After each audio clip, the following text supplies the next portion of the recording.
വർഗമൂലം കാണുക, square root കാണുക.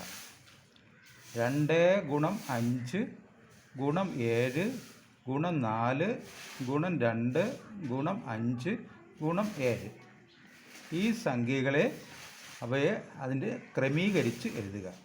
അതായത് 2 ഗുണം 2, 2 ഗുണം 2 ഗുണം 5 ഗുണം 5, 5 ഗുണം 5 ഗുണം 7 ഗുണം 7, 7 ഗുണം 7. ഇനി ബാക്കിയുള്ളത് 4 മാത്രം. ഗുണം 4. ഇവിടെ 2 ഗുണം 2 4 ഗുണം 5 ഗുണം 5 25 ഗുണം 7 ഗുണം 7 49 ഗുണം 4. 4 ഗുണം 25 സമം 100 ഗുണം 49 ഗുണം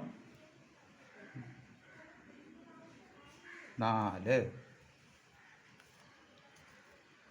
ഇനി 100നെ 49 കൊണ്ട് ഗുണിക്കുമ്പോൾ 100 ഗുണം 49 100 ഗുണം 4. അപ്പം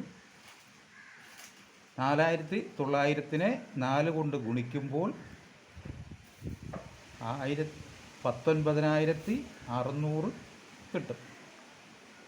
ഈ 19,600നെ ആണ് അതിൻ്റെ സ്ക്വയർ റൂട്ട് കാണേണ്ടത്. അതായത് സ്ക്വയർ റൂട്ട് 19,600. ഇവിടെ ഒരു ടേം ഉണ്ട്, റൂട്ട്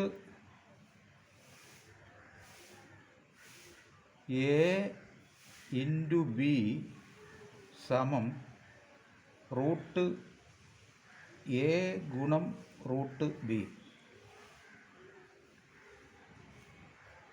അപ്പോൾ ഈ 19,600നെ നമുക്കിങ്ങനെ എഴുതാം.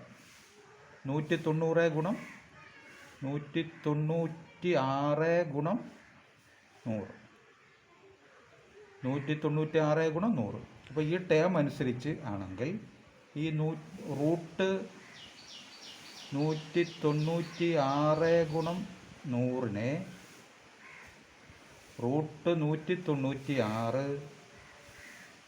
ഗുണം റൂട്ട് 100 ഇങ്ങനെ എഴുതാം. അപ്പോൾ 196ൻ്റെ സ്ക്വയർ റൂട്ട് എന്ന് പറയുന്നാൽ 14 കിട്ടും. 14. 100ൻ്റെ റൂട്ട് അറിയാം, നമുക്കറിയാം 10 ആണ്. അപ്പം 14 ഗുണം 10. ഇപ്പം നമുക്ക് 196ൻ്റെ സ്ക്വയർ റൂട്ട് പെട്ടെന്ന് മനസ്സിലാക്കാൻ കഴിഞ്ഞില്ലെങ്കിൽ തന്നിരിക്കുന്ന ഓപ്ഷനുകൾ തമ്മിൽ ആ 0 കളഞ്ഞിട്ട് ഗുണിച്ച് നോക്കുമ്പോൾ മനസ്സിലാക്കും. അപ്പോൾ 14 ഗുണം 10 അതിൽ ആ 0 കളഞ്ഞിട്ട് അതിനെ ഓപ്ഷനെ നോക്കുമ്പോഴത്തേക്ക് ഇതിൻ്റെ റൂട്ട് എത്രയാണെന്ന് മനസ്സിലാക്കാൻ പറ്റും. അപ്പോൾ 14 ഗുണം 140, 14 ഗുണം 10 സമം 140. അപ്പോഴത്തേക്ക് ഈ പറഞ്ഞ സംഖ്യയുടെ വർഗമൂലം സ്ക്വയർ റൂട്ട് എന്ന് പറയുന്നത് 140 ആണ്. ഓക്കെ.